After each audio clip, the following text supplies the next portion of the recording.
Welcome back to Getting Open with me, Andrea Miller. Woo, this is our spiciest episode yet by far. Oh my God, I got a little red in the face a few times. Speaking to one of the internet's foremost sex and intimacy experts. And we covered a ton of ground, from dealing with performance issues and having anxiety about your body type and how that impacts things in the bedroom, to the discomfort in talking about sensitive topics, awkward and embarrassing things, and by how doing so leads to so much more intimacy. If you're looking to have a better sex life and to having more fulfillment in the bedroom, this episode is for you. So let's get into it.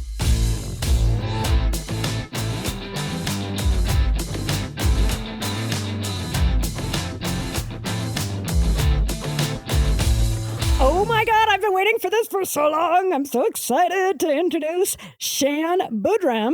She is an LA-based sex educator, super popular YouTube personality, author, and intimacy expert. You may know Shan from Netflix's Too Hot to Handle, as well as the host of her amazing podcast, Lovers by Shan, possibly as Bumble's sex and relationship expert, or from her incredible book, The Game of Desire. I think you actually have two books. I do. Yeah. Gosh, Remind me the second one. It's called Laid. Laid, yeah. How could I forget that? And I love this. Shan describes herself brilliantly as, wait for it, Dr. Ruth meets Rihanna. Yes. That is like the best branding I think I've ever heard. And you live up to it. Yeah, no, you deliver. You deliver on it all. Thanks so much for being on Getting Open.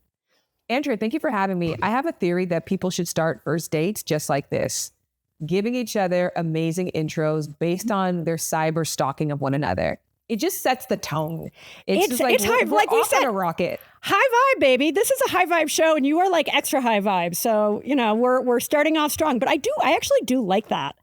I want to get into Own the Awk first, but just because you said that, I've had quite a few dating experts specifically on the show, and just, it's like you're almost starting with the glass half full, half empty so often in dating. And you and I, it's like, let's start with the glass half full, baby. Right. So I think it's great advice for people dating, like want to show up like with your like ready to play. Why not? Because why did you go elsewise? Right. I think I was having this conversation with somebody recently, actually, because they were talking about their experience dating somebody. And then I was like, you have to realize that not everyone's primary objective in dating is to meet somebody to have a romantic connection. Some people's primary objective to date is to not look stupid. It's to not let anybody else get a one-over on them. It's to have their boundaries respected, which is fine. Those are amazing objectives. But that's when that is your primary objective in dating, and that's what you lead with. Well, that's what you're going to get. A lot of connections where you're not going to look dumb because they're not going to last very long. And then lots of opportunities to, present boundaries because intimacy becomes a difficult barrier. So I love the idea. I just think it's very important to remind ourselves that it's a complete stranger. We're complete strangers, you and I, Andrea, who have nothing to gain from each other, but are just intrigued. Can we have a really interesting 1-hour conversation? So of course I'm going to show up and bring my best and put on my best new dress for you because I'm excited about the possibility. And if it sucks, then so what? At least I came and I had fun and I know I'm going to learn something. So we'll see how it goes. Well, you look amazing. For anybody who is not watching and just listening, Shan, it looks gorgeous in her new dress. So thank you. I feel so flattered. Okay, let's kick off with Own the Awk. What is that and why is it so important to you? It's so incredibly important. I've actually been working with the National Coalition for Sexual Health since 2018.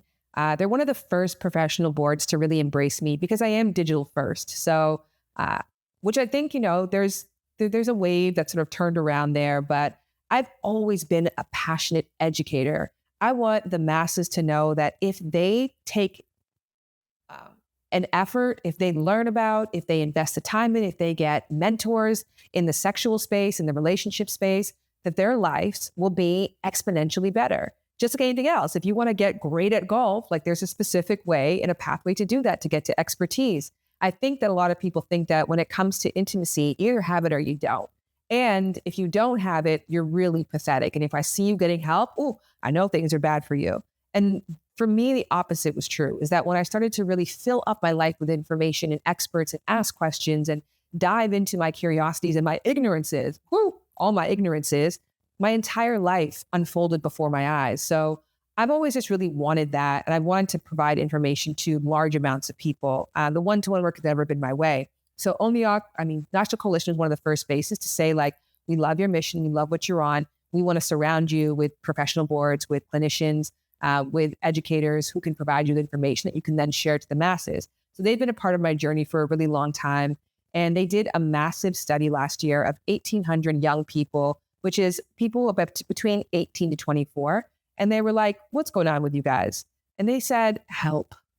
Half of them were like, we do not know how to communicate. We don't know what to say. 90% of them were like, I'm pretty sure if I knew how to communicate, things would be going much better. Many of them were like, I don't know how to talk about sex or my sexual needs. And I want to talk about this more with you, Andrea, because it's very fascinating. I've had a lot of conversations with adults now who are reflecting on their, formative years, their intimate years. And it's very interesting the parallels between the relationship they had with intimacy as kids in terms of, the fear of their parents' judgment, fear of saying the wrong thing, the thought that if it was that important, their parent wouldn't bring it up. A lot of young adults actually bring that exact same culture into their romantic relationships.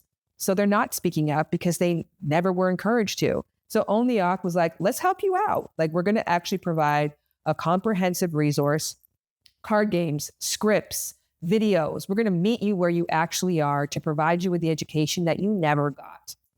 But let me just rewind for just a second. I love the context, but what does it mean, Own the Awk? What do you think? I'm going to let you give your best guess. I think it is about having awkward conversations that you totally don't want to have. Nailed it. Did I get it? Nailed it. I think that's a part of it too, because I think we're always trying to put lipstick on the pig, right? Like, you're trying to find this non-awkward way to say, hey, have you gotten tested for sexually transmitted infections and diseases recently? If so, would you mind sharing your results with me? I mean, there's a sexy way of saying it. There's an intimate way of saying that, but there's not a non-awkward way oftentimes of saying that. So Own the Awk essentially means, like, a lot of the most important pieces of information are on the other side of an awkward conversation. So sometimes you can get around things, and sometimes the only path is to go through them. So Own the Awk means the best way is a straight line, go directly through it. Amen. Yeah. I think it's actually a great phrase. I mean, because I feel like own it, it's just such a permission to, and honestly, not just young people. I feel like there are plenty of 30, 40, middle-aged something people that are also really bad at having a whole array of awkward conversations. In fact, the advice I try to follow myself is, if I'm avoiding a hard conversation, I need to have it, right? And whether that hard conversation is something sexual, emotional, or any other things, right? But to me, it's like, when you're resisting, right? And so this idea of, you and this coalition of organizations that are really advocating for this, it's such great advice, right? And I feel like it gives permission. When is the last time, Andrea, you owned the Awk? Oh, I mean, literally every day. No joke. Okay. Just said we're going to throw down today. Yesterday was my birthday, and I got like the most amazing tribute from the one of the leaders in my business, and like, seriously, so humbling. And just about everybody on my team sent me these great messages. So I'm like boo-hooing, and I created an Instagram post with like so much gratitude. And I looked at it, I'm like, oh my God, why would I put this on Instagram? I'm like sitting here boo-hooing, but I did it anyway, like keeping it real. Yes. So yeah, that's awkward. I mean, that's really awkward. I'm kind of embarrassing myself right now, but I'm doing it anyway. What about you? When's the last time you owned the Awk? Oh my goodness. When's the last time? I'm going to tell you about one of the best times. Let me tell you about the best times that I owned the Awk. And this is, again, because I've been working as a sex relationship educator since 2005. It's a really long time. And for a really long time, that meant compartmentalizing my life because it made a lot of people uncomfortable. And when I moved to California in 2015, I made a promise to myself. I was like, I'm gonna own the arc. Like, somebody has to just say, I talk about sex for a living regardless, because too often when I tell people what I do for a living, their question is like, well, what is that? Or how do you do that? Or how do you find people who care about that? As if or what I does your said mom that, think, right? Right. Like, What does your mom what do your think? kids think? And I realize you have babies now, and but still, like, there's always that judgment of like, oh my God, you're scandalizing everybody else around you. Yes. There's just like, and then of course, like there the comparison, and then like the queries on your education because they want to make sure that you can't have sex better than them. There was just a big thing that came with it. So I was like, you know what? I tell most people that I'm a storyteller, I'm a journalist. By day and by night, I tell my real truth. And then one day I decided, if I want to be the change I wish to see in this world, if I want people to feel confident in their sexuality and their sexual health and owning it, I have to own the work that I do everywhere that I go. So one of my very first tests for that is I went to Delaware, and I was going to go speak at the university there. I got picked up in the airport by an Uber. And so I get into the car, and it was this really old, sweet, classic Delaware grandma, like textbook sweet Delaware classic grandma. Like, I'm pretty sure she had apple pie in the car. And so she was like, oh, dear, what are you going to university for? I was like, oh, I'm going to go do a talk. And she said, oh, what do you talk about? And I was like, remember the promise to yourself, only awk. I said, sex. She went dead silent, like awkwardly dead silent. And I was like, ugh, I made this woman feel so uncomfortable. Just sit in it. Then she chimed in and said, okay, I think you mean why not to have it, why it's better to wear condoms, the dangers of getting AIDS. And I said, no, I'm actually talking about why sex is amazing, an incredible part of your life, and why you should have it and have it safely and have it consensually and have it with other people's pleasure in mind. I'm talking about great sex. And then again, another super awkward long stretch of silence. And at the point where I was just like, just tell her for God's sake that you have a backpack full of condoms at least. I was just like, no, sit in the silence. She said, do you want to know something? My first husband couldn't find my clit if it was sitting right on his nose. Oh my God. Snap. And then she That's just unexpected. went in. It what? And then she just told me her sexual history and how her second husband knew her body, and now she's finally masturbating. It took her so many years, and the shame she experienced. So, I mean, that was one of my favorite. Oh my God, moments of Shan, owning the arc. you are the queen. I mean, but that's the power of freaking owning it, telling the truth. And I want to give a shout out. I don't know if you happen to know this really wonderful author named Rebecca Wolf. Oh God, she is just awesome. The really beautiful truths she tells, I mean, at a relatively large expense, because there's so much judgment that it's like, oh, you're not supposed to say that. She just totally owns it. She has 4 kids. And anyway, I mean, just, it's an inspiration to me to have women like you all who are willing to tell these, what can feel like really embarrassing and difficult truths for the greater good. So women like honestly, us. So like yes, us. big kudos to us. Big shout out to owntheawk.org and to the coalition for doing this incredible work, and for all of us who are behind the scenes encouraging people to have a more erotic, alive, exciting life, and to see how sexuality, sexual health, and intimacy can massively contribute to that, period. Well, totally. And what's interesting is just, in fact, I wrote to my team, hey, everybody's really excited that I was talking to you. And I was like, all right, I need questions. And one of the 20-something-year-old female staff members wrote a message just about still how much shame and deep-rooted insecurities that persist. I mean, this woman is like decades younger than me. And it's fascinating how, for all the progress I feel like we've made in some areas in society, that this is an area that for women especially, and we'll talk about the guys too, this sense of shame and doubt and deep-rooted insecurities persist, right? So I feel like, when I think about what you're doing, to me, it's twofold. It's embracing the pleasure for all the right reasons, because great sex, whether it's solo sex or, whoever your partner or partners are, like, it's so foundational to who we are. And obviously it's how children are made and all those things. And yet it also feels like there is such an opportunity to help other women and young people, because I think there's probably a lot of shame for the guys too. I mean, let me actually not presume. Do you see there being that sort of shame and deep-seated insecurity for the young men too, or is it more just the young women? And maybe older women too. I mean, I think we can answer this question, which is the sad thing, because it's one of those inside jokes, but multi-generational inside jokes, right? Like the lack of sex ed, the lack of true educators or adults in your life who are willing to teach you about it. And then even people who are going to scaffold you. Like even in the National Coalition survey, most young people could not identify a credible source where they go for good information.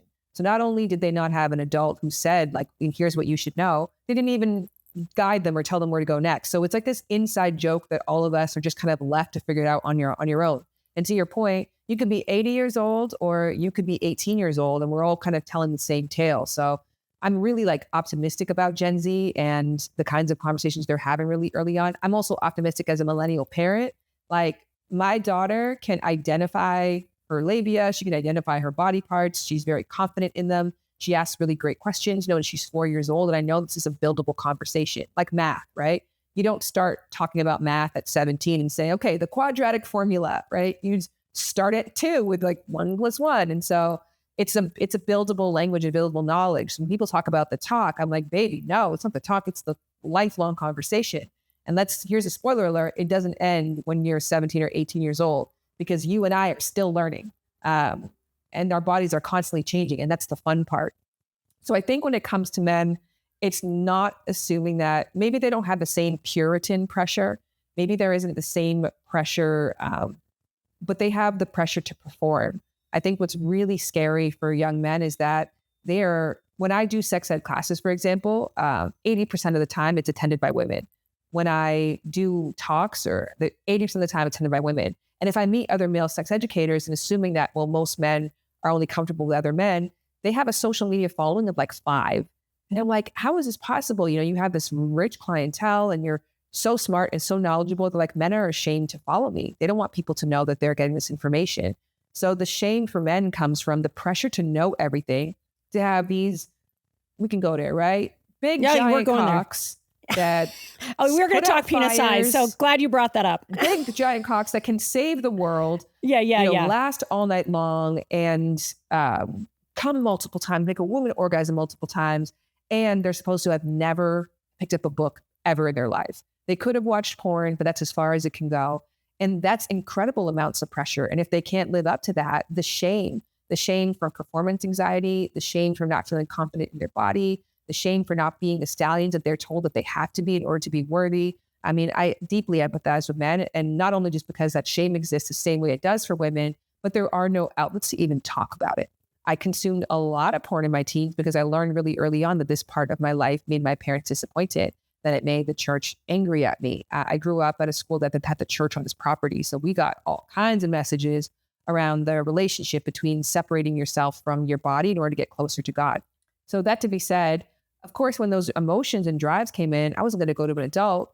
I didn't know where to go. So I went to porn. And up until I was having sex, I mean, I was like 16, I had my first sexual debut. Up until maybe, I didn't know what the clitoris was until maybe 18. I had heard of it before, but in my mind, it was this magic button somewhere inside of the vaginal canal that the right penis was going to be able to find. And that's why women scream so much in porn, because that penis had found the button. So I was just looking for the person who could push the button. Or just their penis. We don't care about the person. Right. Yeah, exactly. Just kidding. Carrot. Of course we do. Of course we do.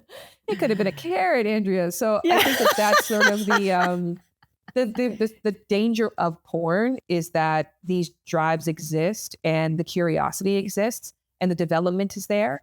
But if the education and the outlets aren't, guess what is? Porn. You can't get away from it. You're going to see it. Stats will say that by the time kids are between 9 to 12, I believe, like it will 70%, find them. It will find them. Mm-hmm. So the algorithms are designed how these companies are designed to reach kids, which, I mean, honestly, it's like great for an adult, not great for a 9 or a 12-year-old. right? And not to go on that tangent, but so what is the impact? So if let's say you're a teenager or early 20 something, what is the impact of um, consuming a lot of porn? Are you at risk? Yes. It's a very difficult topic to talk about because, there's not a lot of research into like the habits of young kids watching porn. But I guess eventually when they're turned 18 or so, you can start to see the parts of it. But it doesn't take a chemist to figure out. At the end of the day, if you're constantly upping the stakes, viewing things that are more and more shocking, looking at this as this is your reality, this is a medium that is designed 99.9% of it, that's like free and mainstream, is for male consumption. So it's based on their fantasy, their desires, not about women's pleasure at all. And so it's going to try to keep you involved, keep you invested, and keep clicking. To do that, you have to make it shocker, bigger. And what's really interesting actually is when I did studies on this is in different cultures where sex is more normalized, in Thailand, for example, when sex is a normal part of your upbringing, it's how your parents talk about it openly. You have dialogues. You understand that it's a part of life. You know that's how you got here. It's not this big secret. Porn tends to look a lot more like regular people. But in our culture, where we are just told like, preserve their purity, don't bring it up, don't talk about it. Everybody has this belief system that you're supposed to separate yourself from sex as far as you possibly can because proximity is guilt.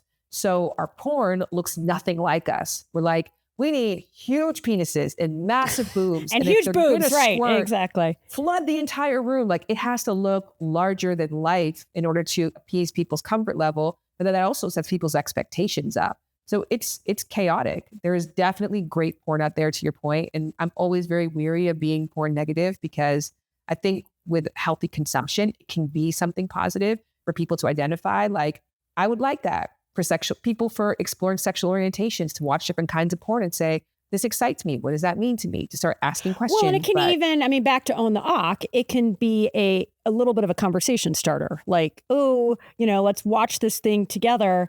And it's like, hey, I kind of like that or whatever. So yeah, I'm with you in not wanting to vilify it out of hand. And yet when I think about where without the context of more real sex and more real experience, that it can be a liability, just to put that, kind of mildly.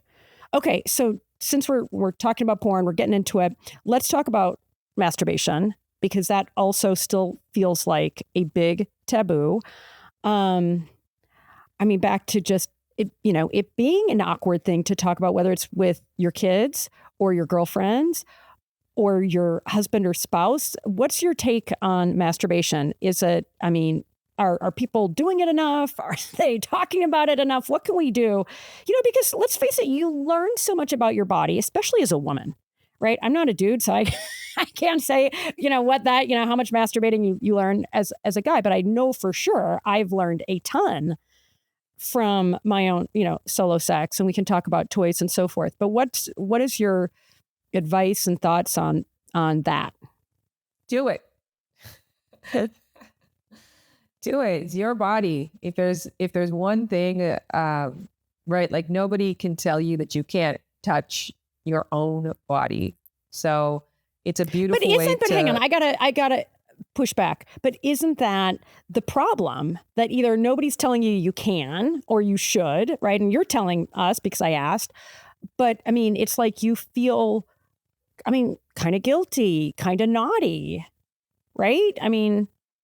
Yeah, that starts at an early age again, when we're not clearly identifying head, shoulders, knees, toes, labia, head, shoulders, knees, toes, scrotum, right? Just a fact of life that this is part of your body. And just like rubbing your back can feel pleasurable, touching this area, and especially as young kids, it's not sexual. They're not doing this for like a sexual release. It's just sensory.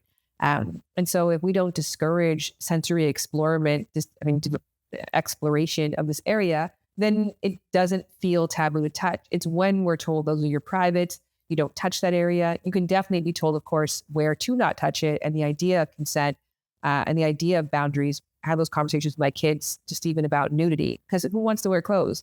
So they're always like, can I take my clothes off? Like, no, so they understand now when we're with our family, when you're alone, like, this is where these parts of you, or if I'm in public and I was breastfeeding, they would be undressing me in public. You have to have these conversations around like discretion, but also like, this is your boob to drink from. So it's not that you cannot, but we're going to find an appropriate place for it. So I think those conversations are best when you could start them really early, just like with math. Kids who start math earlier are going to have an easier time transitioning as grades become more buildable and the concepts become more complex. If you didn't get a head start on that and you're now 80 years old or you're 25 years old and just starting this dialogue, then you just start to have it now. I think it's important to realize that in life, we don't write in pencil, we write it in marker.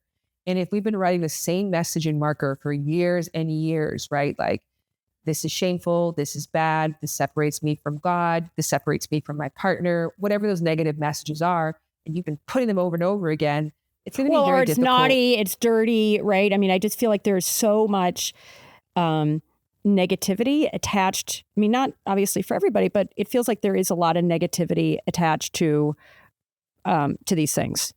Yeah. And so it's like you have to be really proactive to, I mean, it's like even what I was saying a few minutes ago about the young woman on my team who was writing about the deep-seated insecurities and shame. How does that get unwound? I mean, obviously the work you're doing and own the AASECT, but I mean, it makes me, I'm going to answer my own question. It makes me feel like we as moms and dads, friends, sisters, you name it, should just be that much more proactive in talking about these things to help them become normalized.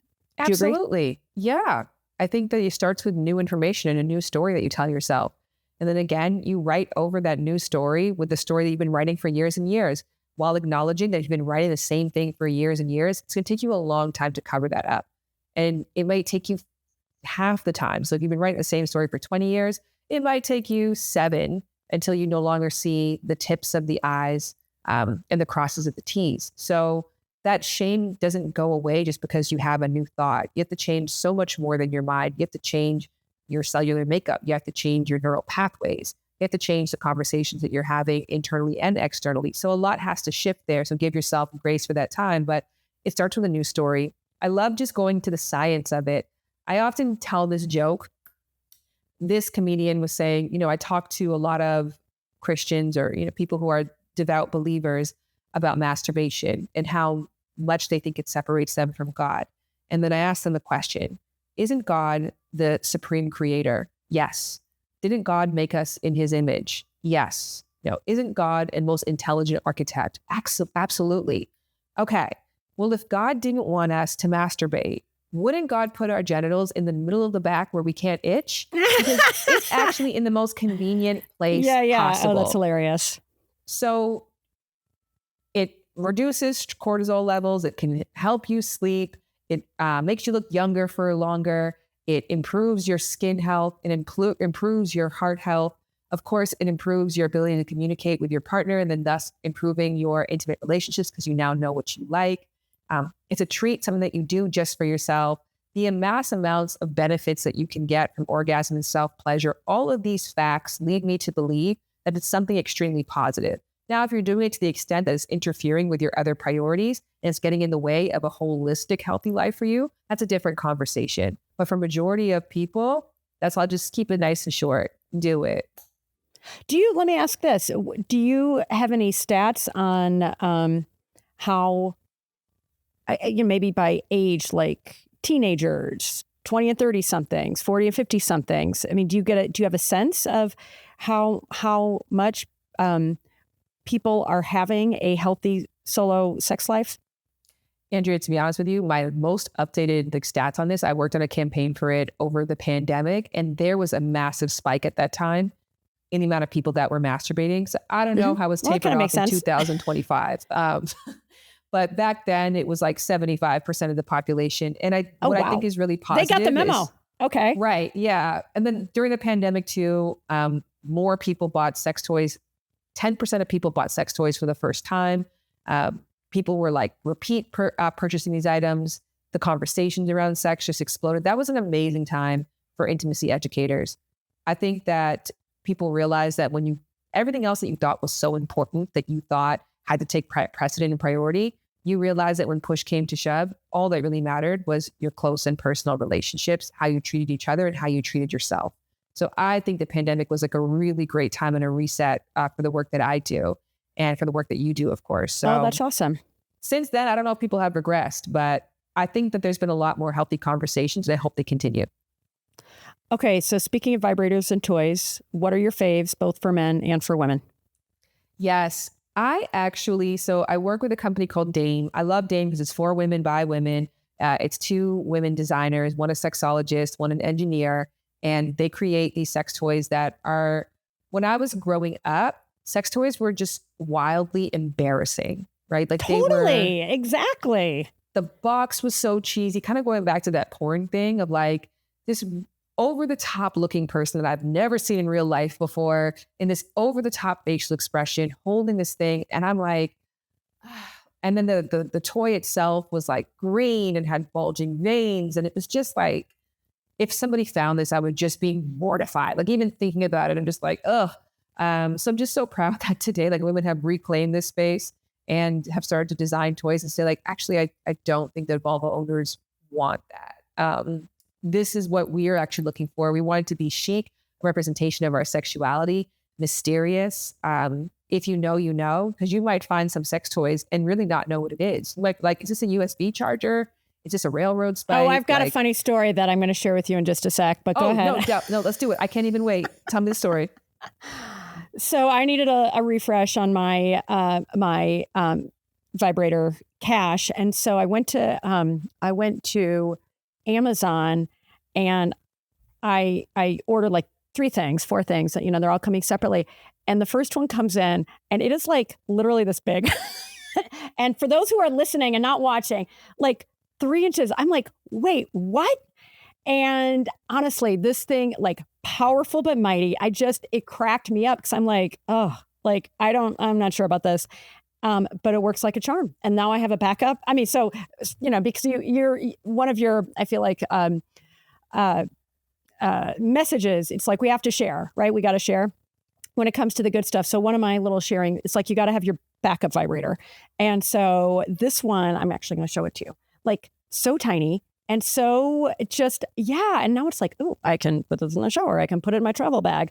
But it was so funny to me because it was very unexpected, but I didn't judge it, back to size.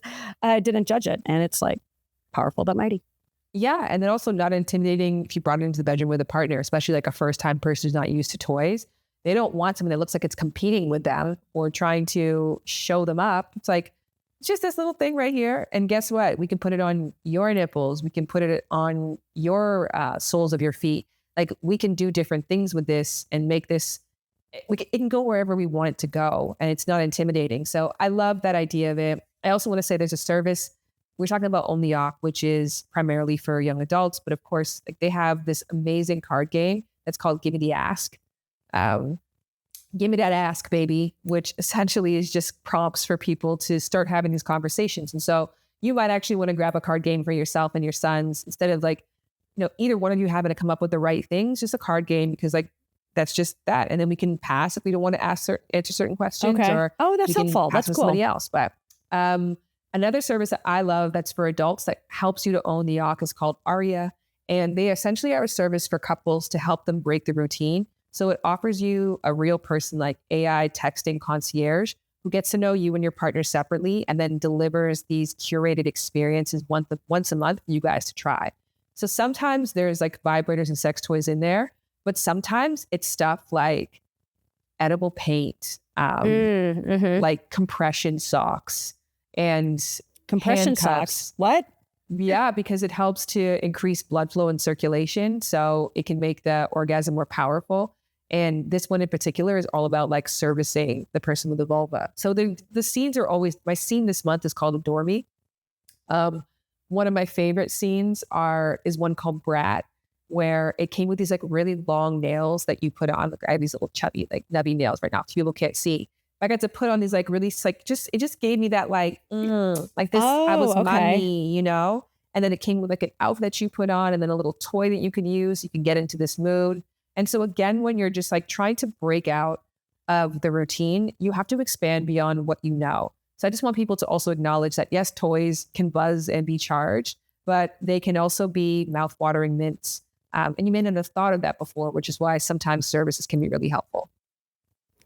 Services meaning like the ARIA thing. or a various amounts got of it. like box services or coaching services that just do the hard work for you. So you can do what you're really good at.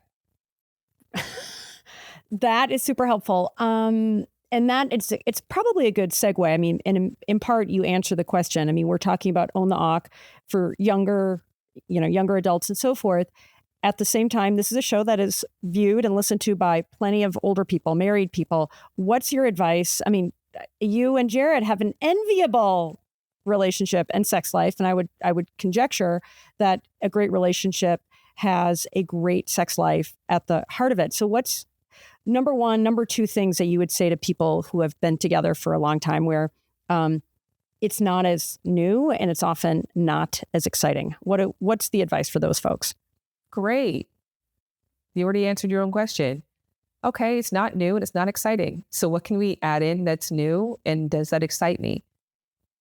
So that's it. You expose yourself to different ideas and materials, and then you just ask if that excites me. If it doesn't excite you, don't try that thing or try a level below it, right? I was saying this to somebody recently because they were talking about wanting to open up their marriage or relationship, but they weren't sure if this person wanted to. I was like, there's many different ways to get to China.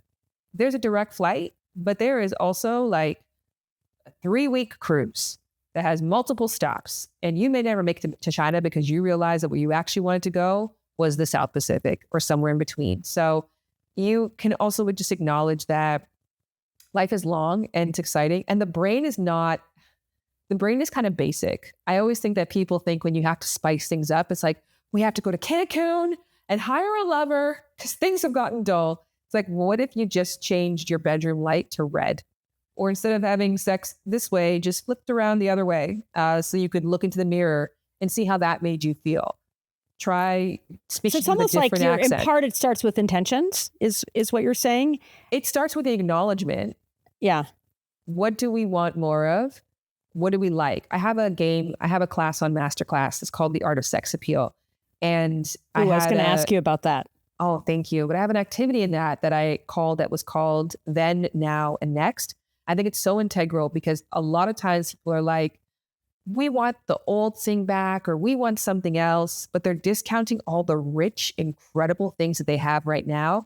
And sometimes in pursuit of what they had or what they want, what they think they want in the future, they lose the deliciousness of like what is in the now. So it's acknowledging, hey, what from the beginning did we have that we like, that we want to recapture? What do we have now that we absolutely want to keep? How do we take these two things and then explore some options to consider if this could be something we want to try together in the future? And sometimes even having that conversation, Andrea, that's enough. They're like, ooh, I feel heard. I'm turned on. Like, this was exciting. It's back to how owning the awk is relevant for people at any age, right? Any stage. I think there is just, assumptions and then everybody's busy and so forth. So to have that conversation, well, honestly, in my experience as well, when I think about, I've become a really, really devout meditator and going through all sorts of like chakra work and energy center work. And in fact, when I can't remember, I think Vishen Lakhiani, the CEO of Mind Valley, interviewed you, and he referenced Mind Valley's tantric sex course. And I was, curious about it. So I'm like, all right, let me learn a little bit more about that. And it just honestly, when I think about what you were saying before, changing the story for me, having done a lot of this energy work, getting out of my head and into my body has been a game changer for my own sexual pleasure. Right. And what you were talking about a few minutes ago, it just made me think, that I feel like it can be so fundamental as far as doing your own inner work so that you can feel more connected to your body. And even like with Tantra, like being really present, right? Versus being out of your body. So just, sharing that I feel like just any chance I have I'm always passionately advocating for people to do breath work and meditation. Yes. And this has been like genuinely didn't see this one coming. A very, very meaningful, unexpected, very big side benefit for me. I love that so much. I am somebody who has definitely tried entry points into both those worlds and haven't really found my way yet. I'm definitely going to keep knocking when it comes to meditation. I got some ideas for you, girl. Okay, if you I'll do, DM you. like, it's just, and I said it to say, even though it didn't turn over into like the light that you have in your eyes right now, like, oh, that like, I can see it in your body. I can hear it in your tone, like the way that serviced you and the way that gave something beautiful to your sexuality and your just self in general.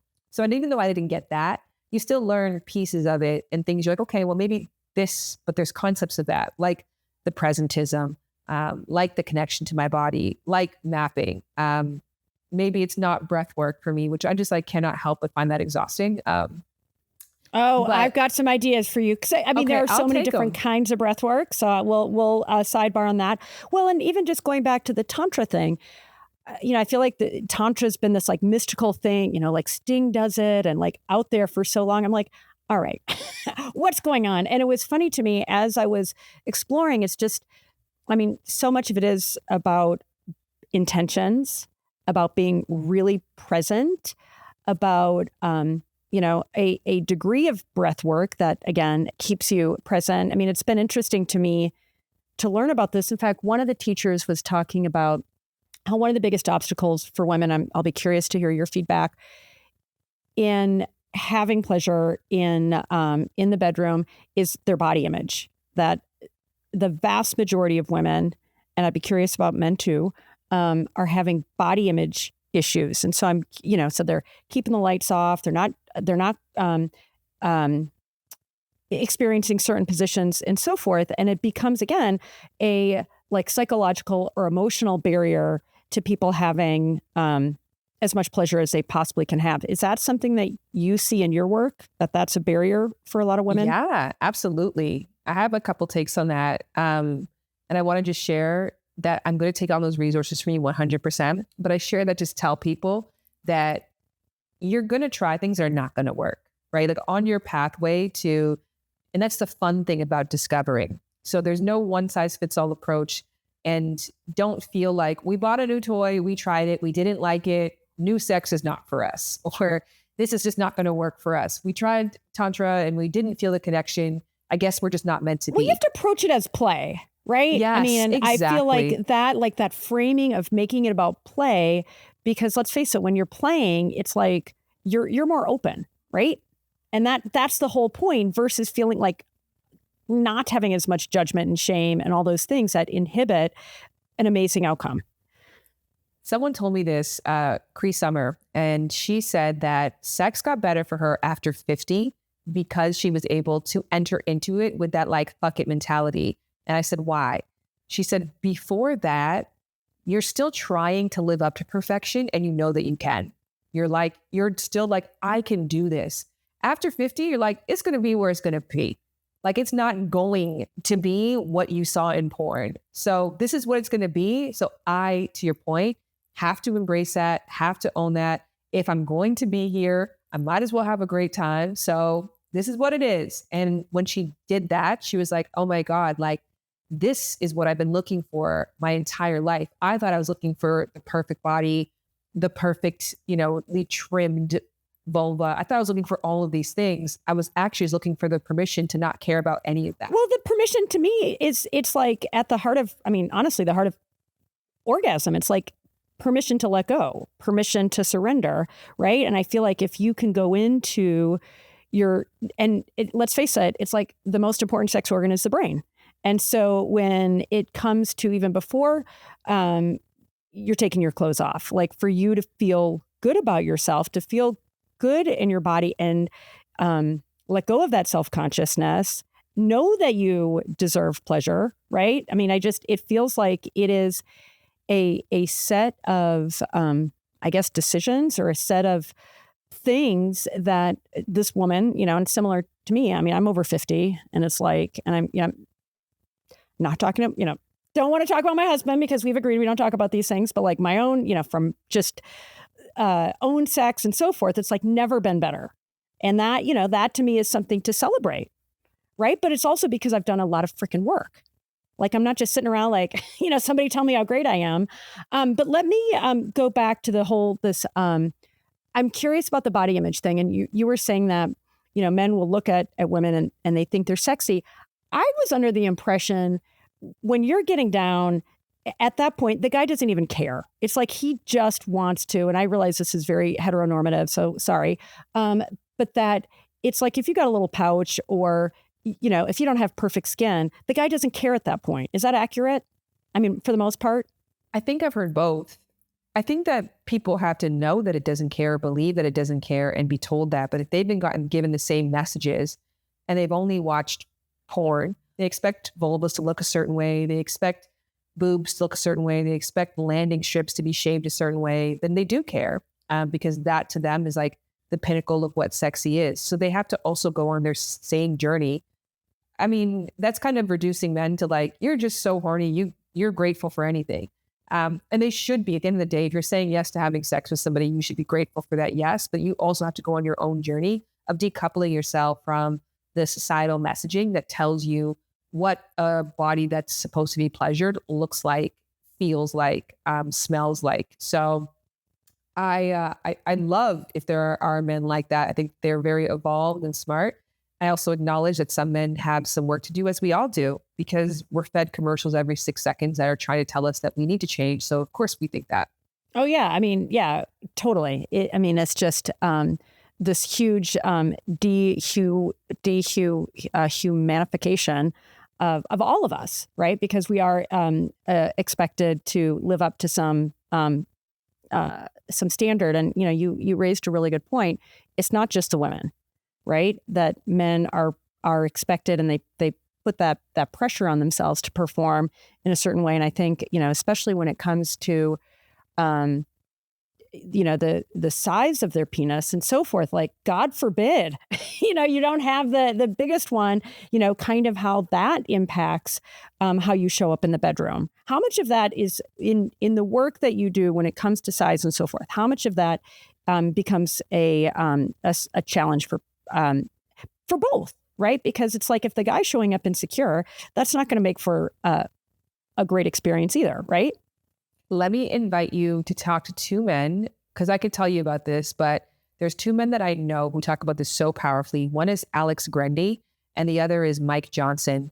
And both of them have spent a lot of time not just sharing their own stories, but coaching other men through this. But the crippling fear of not having an erection, not maintaining erection, losing an erection. I just heard about that from one of my team members yesterday. She was telling me about her husband, who they've been together a long time. And when he loses it, the shame he feels, and they really love each other.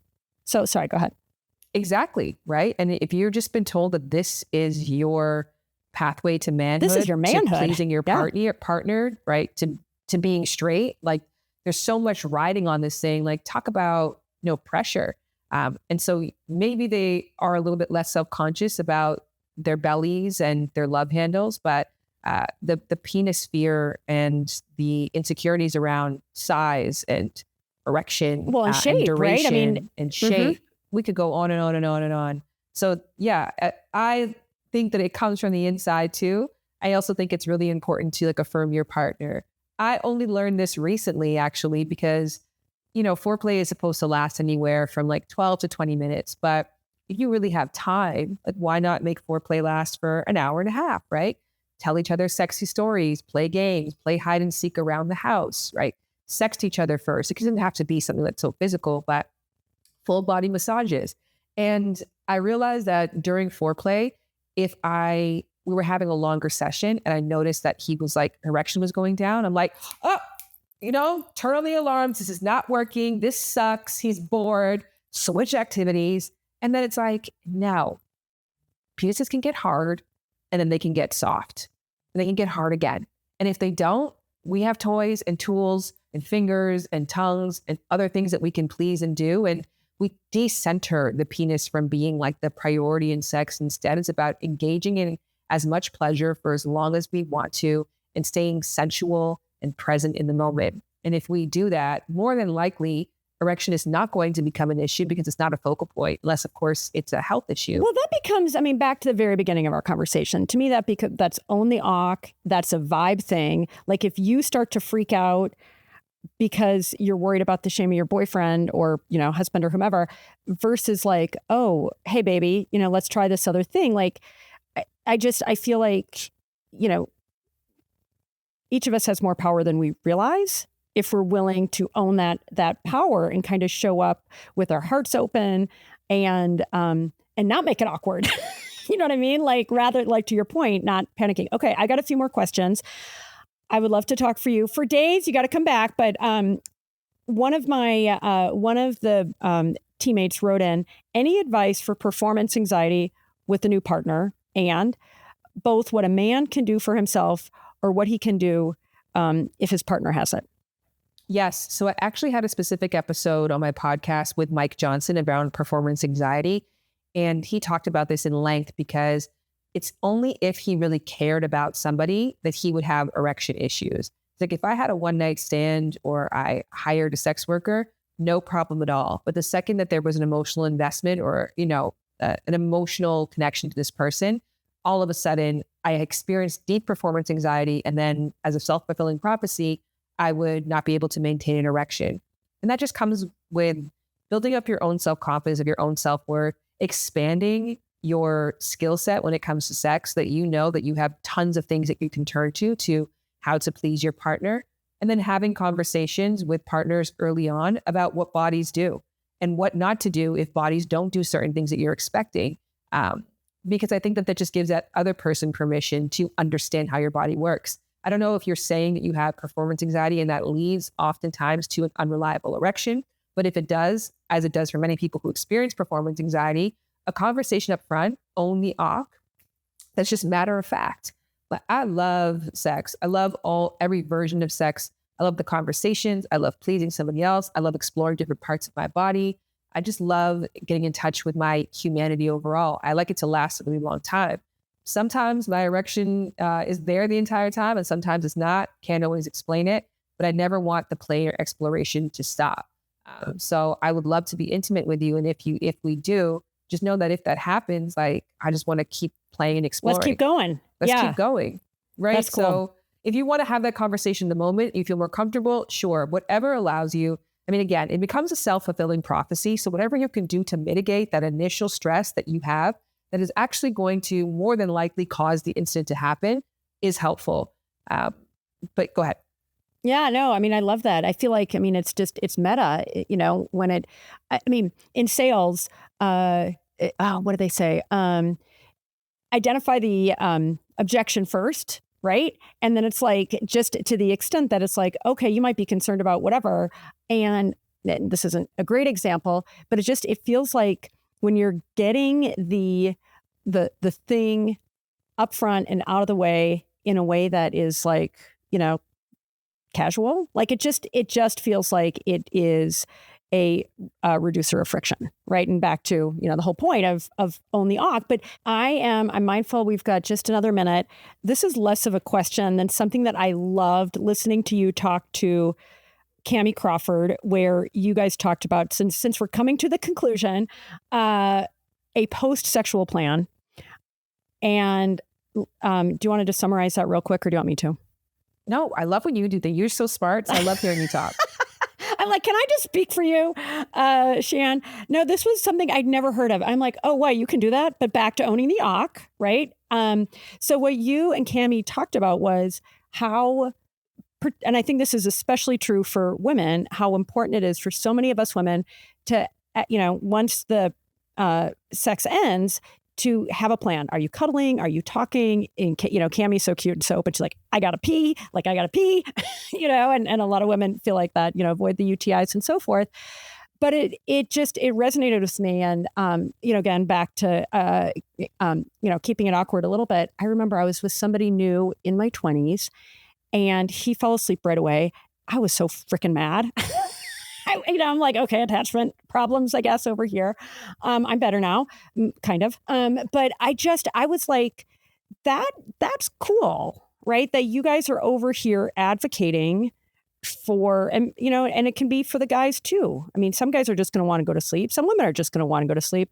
So let me not make it a gender thing, but the fact that like after you have this intimate act, that a lot of people will say, ooh, what do we do now? So it doesn't feel bad. I just thought that was something I hadn't heard of before. And is there anything else that I should have remembered from that episode that I'm failing to remember? No, you did wonderful with that. I think it's just acknowledging Masters and Johnson's old model of the sexual cycle and acknowledging that the refractory period is a part of sex. So what does that mean? The refractory period is a part of sex? So it's like a roller coaster, right? So you're like going up the roller coaster, you're at the top, then you come down, which is your orgasm, yay. And then you don't get off the ride. You still got to get back to the station, right? So it's ignoring that come down part is almost like coming off of the big hill and then expecting someone to jump out of their harness and then like walk to their car. It's like, we're still having sex. So don't forget that. Be intentional, be mindful, stay connected with me, and you can go to sleep. It's a beautiful thing to have such a great experience and a release that you feel very comfortable. But before you do, roll over, check on me and say like, do you feel good? Can we cuddle before bed? You want to talk about anything? Like whatever it is that I require. So just knowing that to be a great lover, psychologically, people remember things from the peak and the ending. So the peak could be the best part of sex, whatever that was, and the ending. So even if you had an amazing foreplay session and the peak was amazing, if the ending fell flat, in the group chat, you're likely to be a dud in the bedroom. Oh, wow. I mean, cause and effect over here. It's a good, it's a just great, I feel like great way to summarize that. And again, whether it's, the guy or, guy initiating it with guy, woman initiating it with woman, guy, woman, like it feels like, again, back to this idea of owning the awk and having agency. If you feel like the guy should initiate it, I mean, it feels like, you know what, don't wait. Like take that initiative.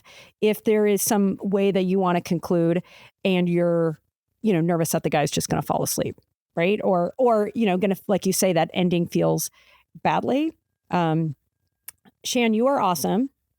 I know we are awesome. Right Can I just say a big shout out to you for plugging Own the Awk a million times throughout this, taking my job, making it so easy, answering the questions for me, giving me new knowledge and so much to learn about and think about. So thank you. This was such a great experience, a great date. I set the intention in the beginning for it to be good. I said I would see how it went. I'm going to give you my review right now, 5 stars. Oh, awesome. Yeah, no, back at you, sister. And the work you're doing is so, so, so important. So thank you for that. I want to have you back on. I have so many more questions, but we got to wrap it up here. Thanks so much, Shan. And we'll look forward to seeing you back here on Getting Open. Thanks for having me. And thanks for owning the awk with me. Bye. You got it, sister. Whew.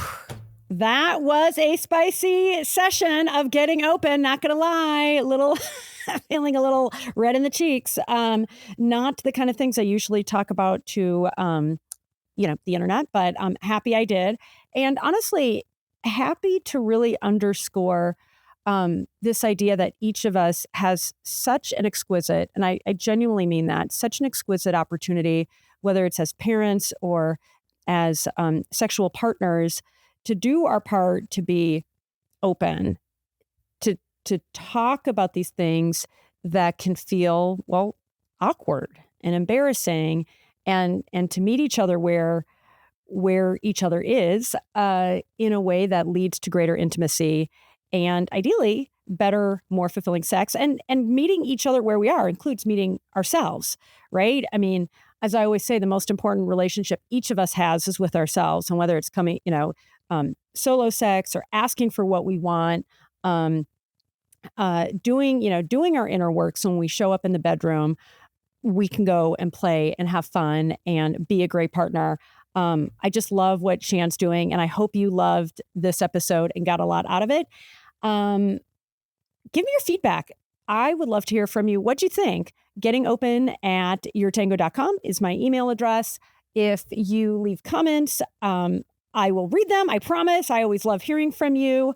And last, if you're not following the show on YouTube, Spotify, iHeart. I so deeply and earnestly request that you do, because Dane, myself, Lily, Jacqueline, we are bringing you the show with our full hearts and minds, and we don't want you to miss an episode. So we'll look forward to seeing you next time. Thanks so much for tuning in.